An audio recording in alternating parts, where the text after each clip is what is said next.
Hello, Biome artists. Do you remember when we did a self-portrait at the beginning of the year? You did a picture of yourself. That's called a self-portrait. Well, today we're going to be doing a portrait of another kind. We are going to be doing a portrait of a snowman.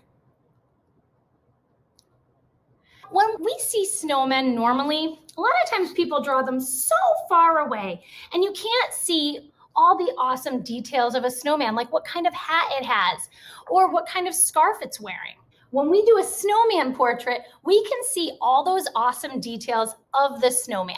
So for example, my snowman is up close. Instead of drawing 3 circles of snow and all the details super far away, my snowman is so close that we can see the details on the hat and the details on the scarf.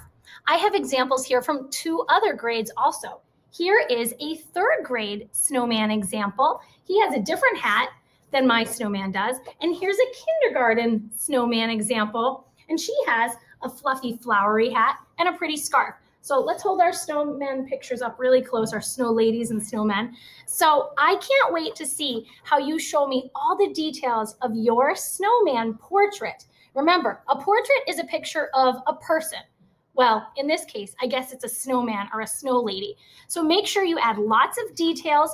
And the last thing I want to remind you is make sure you color in your background, because when you color in the background, that will make the white of your snowman really stand out. All right, guys, have fun. Bye. Bye.